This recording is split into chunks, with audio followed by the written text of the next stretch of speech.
Hello and welcome to the podcast Tech Marketing Trends. My name is Jacob Loverbrand. I'm the managing director of Brightfish and as host of this podcast. Today we're quickly talking about Renegade Marketing, building unbeatable B2B brands with Drew Neisser, who's founder and CEO of Renegade LLC. With that very short introduction, happy to have you with us here today, Drew. Hey, Jacob, it's great to be with you all the way from New York City.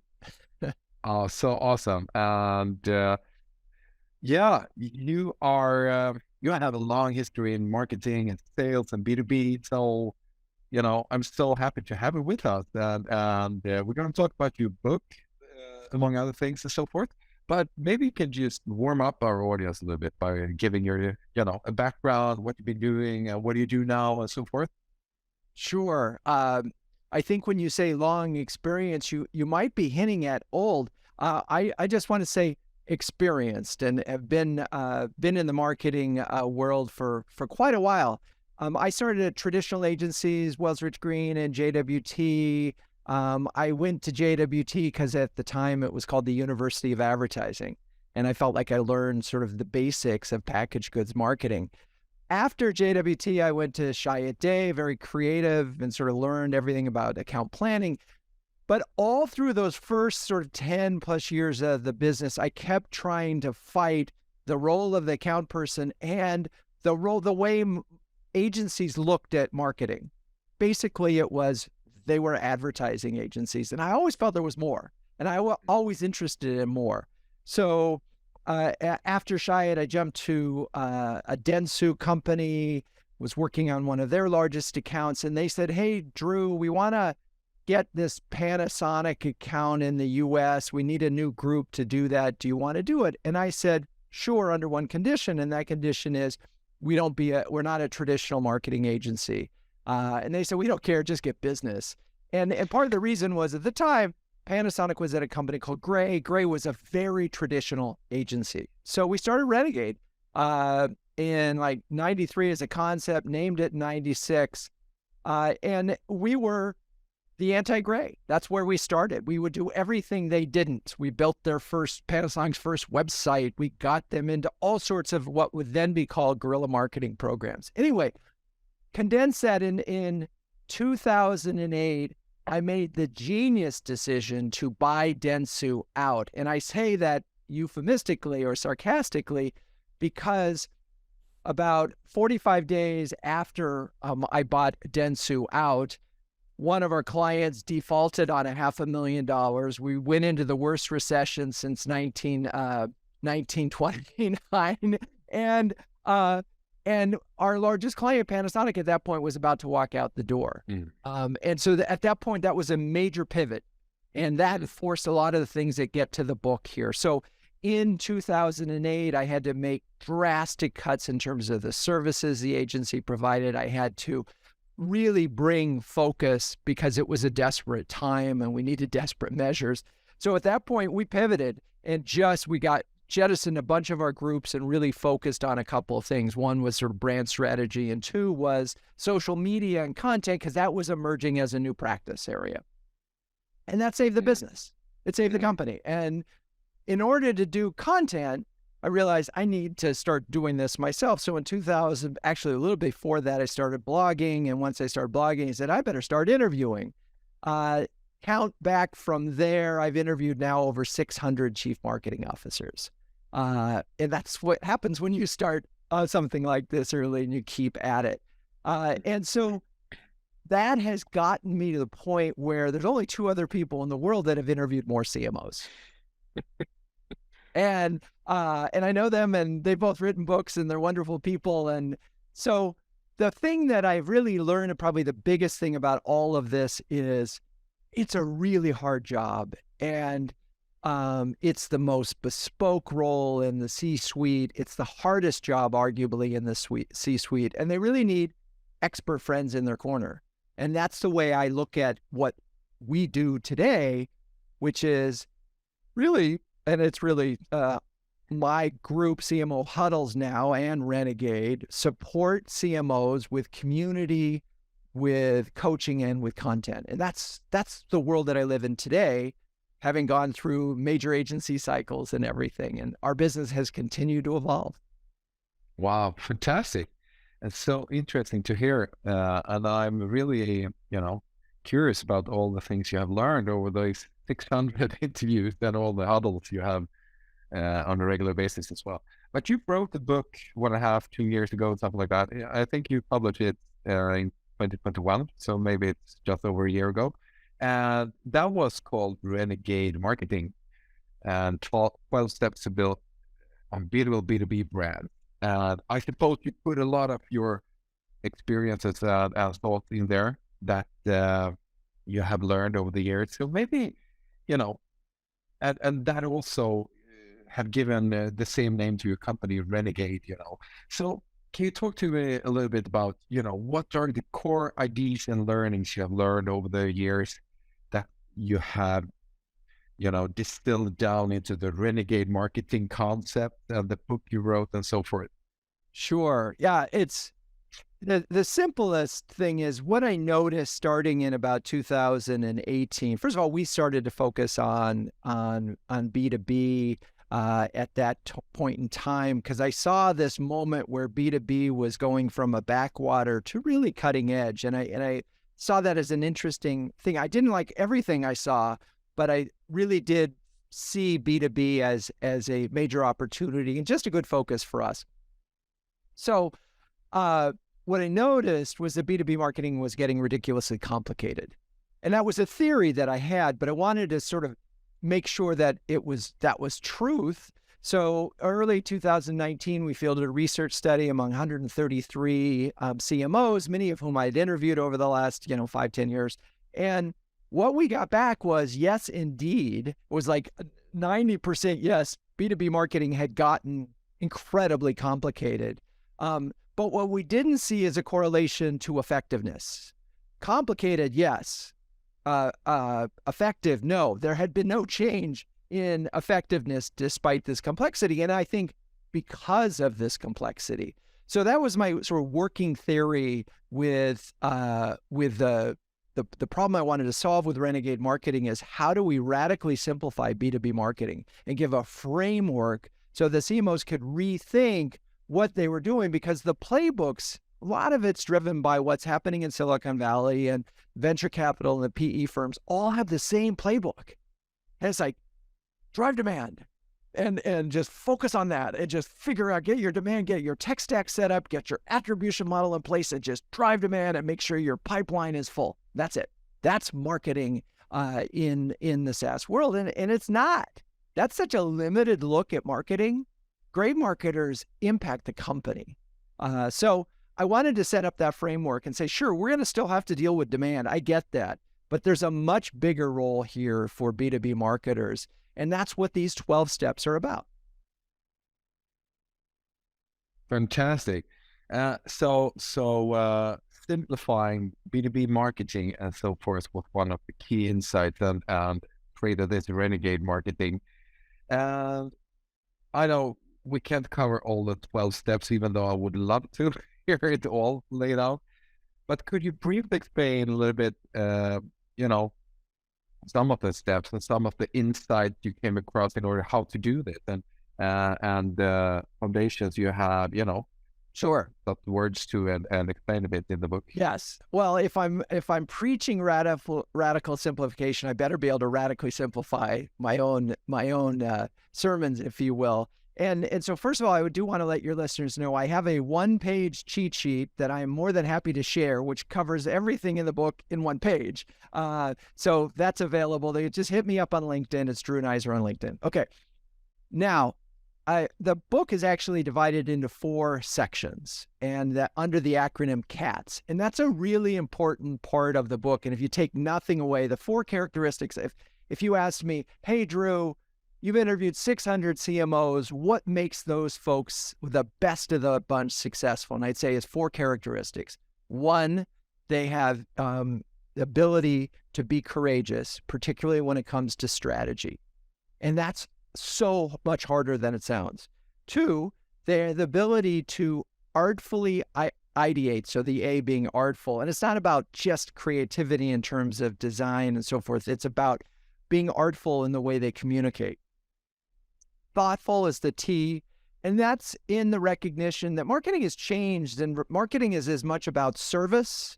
We had an expression 10 years ago called marketing as service, that when you are in service of your customers or prospects, your marketing is going to win. If it's just sell, buy my product, you're going to lose.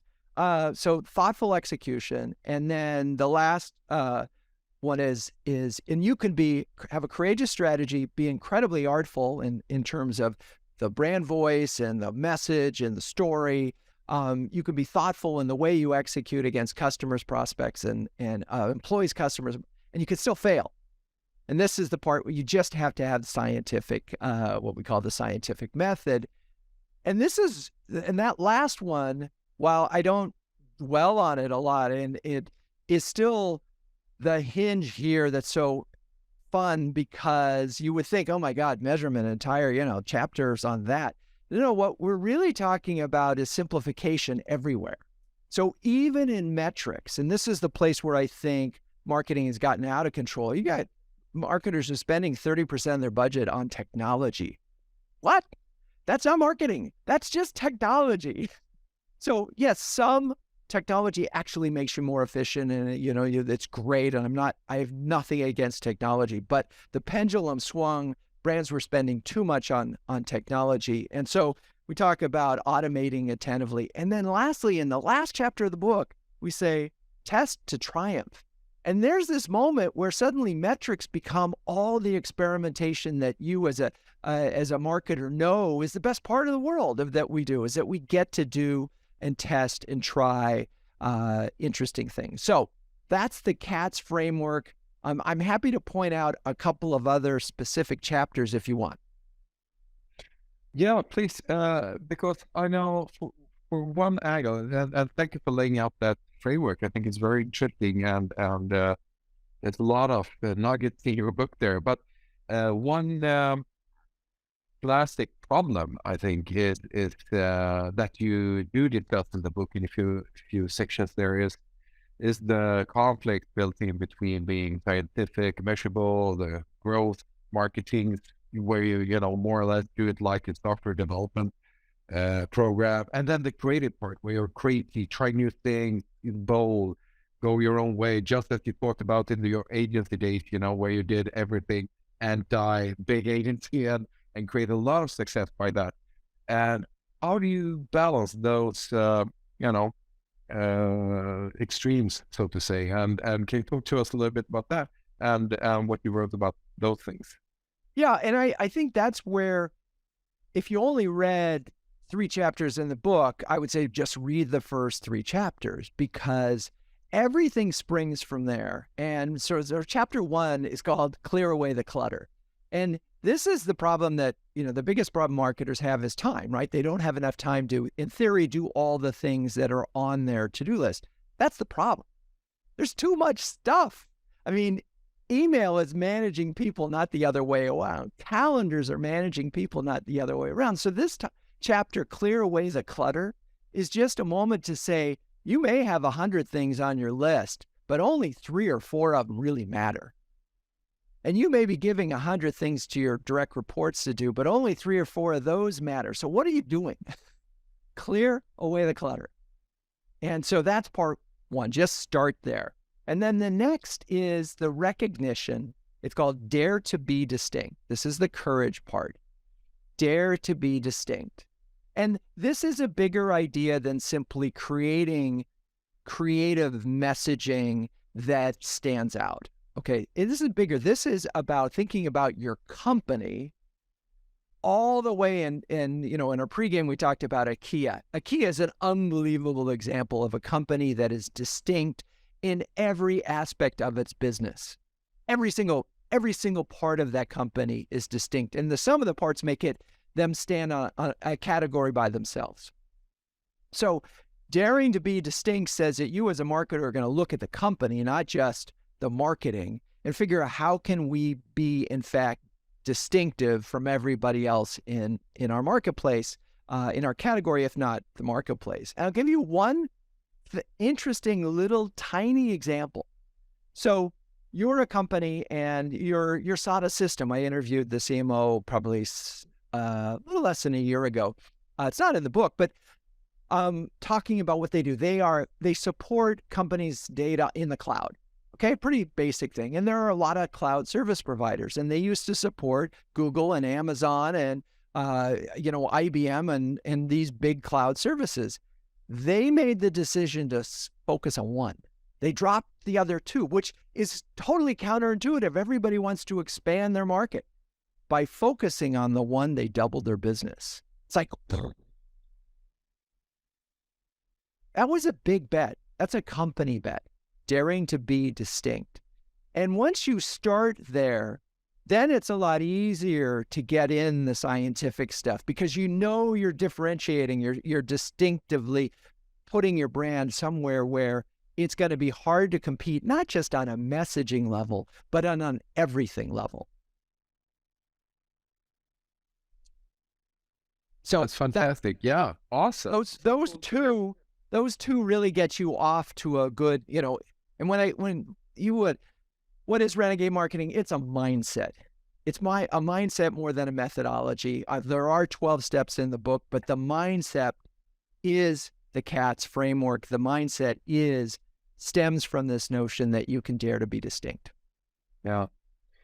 Yeah. You have interviewed so many CMOs, and because when we talk about this, especially when you mention there's a lot of clutter, and I can feel a bit guilty about creating clutter sometimes because I'm an ID person, and we need to do that. No, wait, we do this. You switch and bathe, and you want to do everything because you see cool stuff when you surf around and you visit, whatever. You get a lot of ideas, and of course the team can't execute all the ideas I have, or who else is in charge, so to say.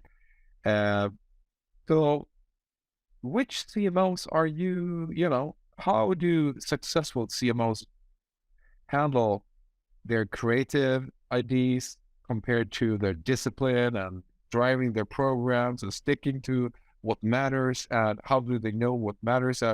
And who are the successful ones based on your experiences, based on the interviews?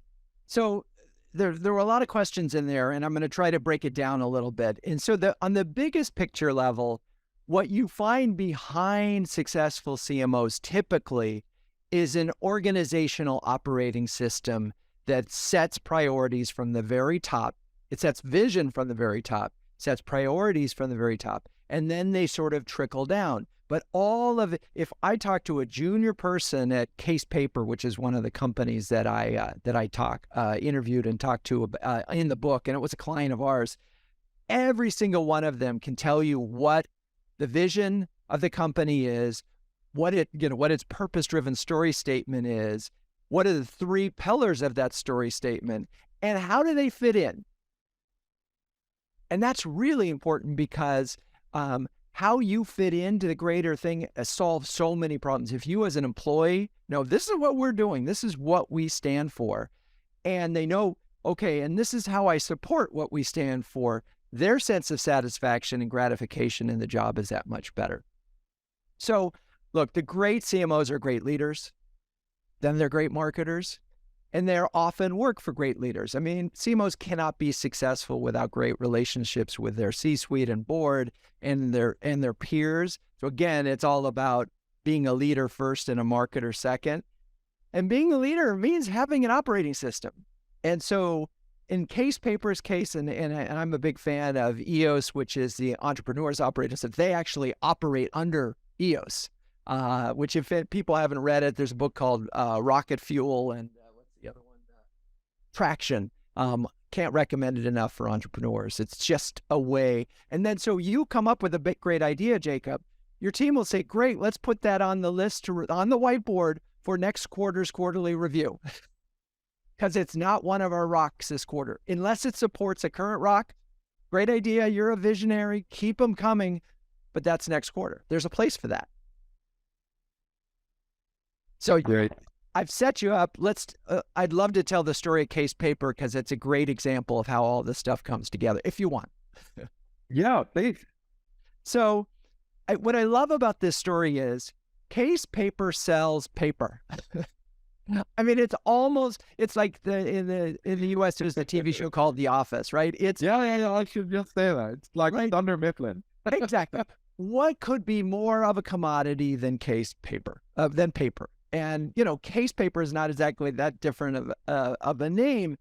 And so when we started working with them, they were 73 years old. They're probably 79 now. It's third generation run, family owned business.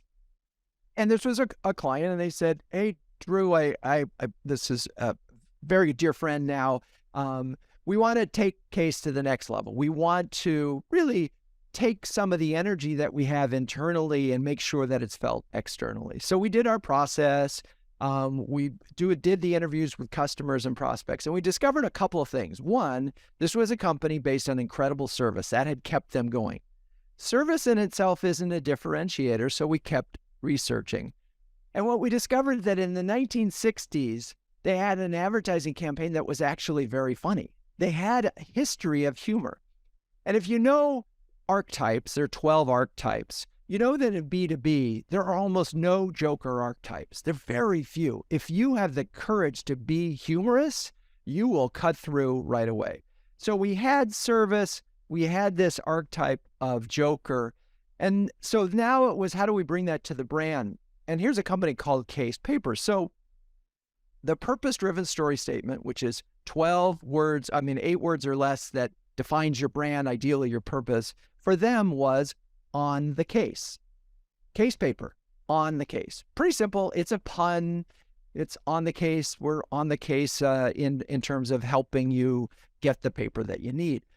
But then we heretically messed with their logo. We revised their logo and we put on top of case in their logo. Nobody does that. Again, and we did it in a crooked way, and it was like, what? And then there was a whole visual language that we created that was loud and boisterous and humorous and dad humor punny. But importantly, and you talk about priorities and tying these things together, we have something called a plan on a page. In fact, in the book, there's a link to the case paper plan on the page. And the idea there is there's 6 ways to bring it to life against employees, 6 ways to bring it to life against customers, 6 ways to bring it to life against prospects. Those are your 3 constituents. Go get them in that order. Case took about a year on the employees. And the reason was, they said, I don't want this just to be a responsive that somebody calls and says, I need this amount of paper tomorrow. That's not on the case. On the case is reliable, resourceful, and responsive. So resourceful means someone calls and that says, hey, I want this paper. And we say, you could get this paper and save some money, or you could get this paper and it might be able to do. So suddenly on the case had a much more sophisticated notion that required training and so forth.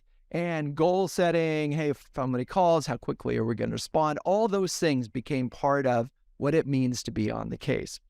So 12 months of employee training and thing, rolled it out, and we had there was the on the case awards for employees, and then they rolled it out to customers, on the case awards for customers, because they have a customer thing. Anyway, campaign's been running now 4 or 5 years. They've had record years, but more importantly, they win in a very tough recruiting environment because they use humor in their recruiting ads.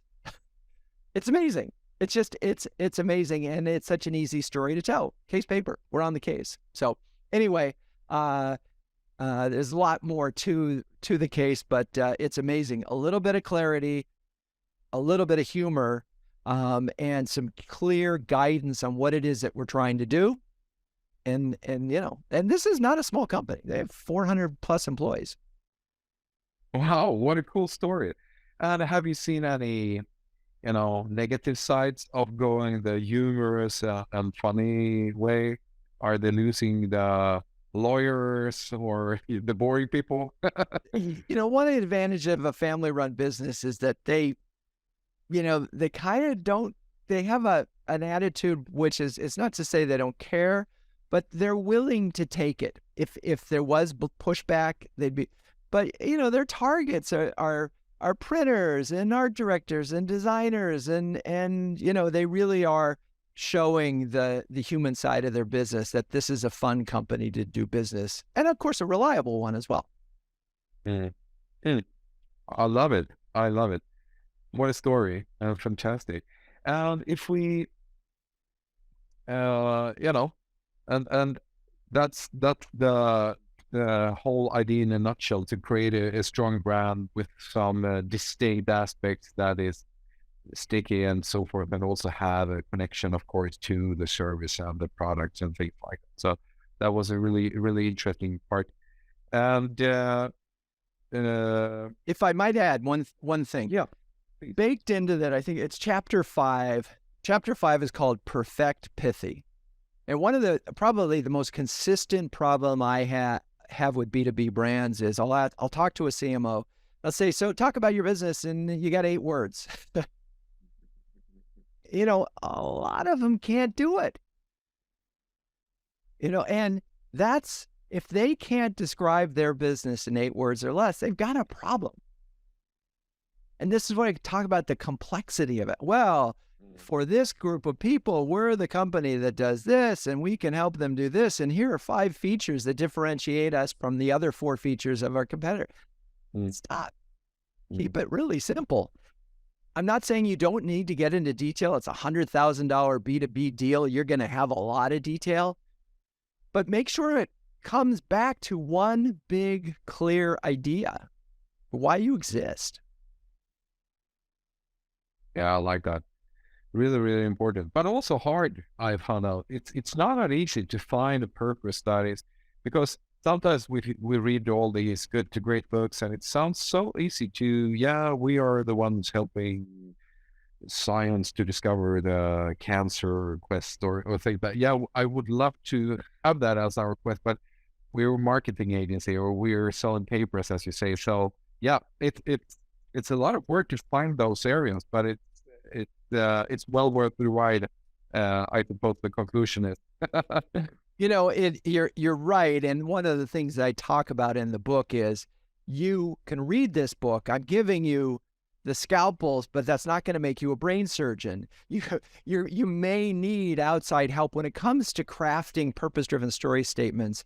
It's not something, and by the way, you can't use ChatGPT for that either. I've tested it on any number of things, but there's another aspect to this that is important. Let's say that your predecessor had the 8 words or less and actually got one. The tendency is for new CMOs is to abandon whatever happened before. And so the brand will take a pivot, and then that CMO will leave, and then the brand will take a pivot. And you're not, brands are like water on rocks. Eventually, you really can get in and become something meaningful. But if you are changing your positioning every 18 months and changing your story 18 months, you've got a problem. And this is where CEOs and boards of directors need to step up a little bit, because otherwise it feels like the brand is just throwing stuff against the wall and seeing what sticks. If it's really purpose-driven, then it should be something that stays with you a long time. Yeah. I mean, service mentality, no matter what case paper is delivering or the type of paper, the service mentality is never going to go away. They could stick with on the case forever. Fantastic. Drew, you have so many things to offer us. I'm so grateful for telling us these stories. I'm so inspired, and thank you so much for that. I know you're a busy guy, but apart from your book, Renegade Marketing and so forth, where can our listeners read more about you and your content and your company? So easiest thing, and I encourage on LinkedIn, I'm Drew Neisser, and I certainly publish there quite a bit. And on renegade.com, all of the podcasts that I've recorded, all the articles that I've written, everything is there. So happy to, we'll welcome you. And if you sign up for either on LinkedIn, I've got a newsletter that's been going out for 10 plus years, and feel free to sign up for that. Awesome. Well, thank you so much, Drew. Really appreciated all this, and I hope we can catch up sometimes in the future to see how it goes. But thank you so much, and I wish you all the best. Thank you, Jacob. And I really admire what you're doing. It's a lot of work to produce a podcast, and I appreciate you and the stories you're telling. Thank you.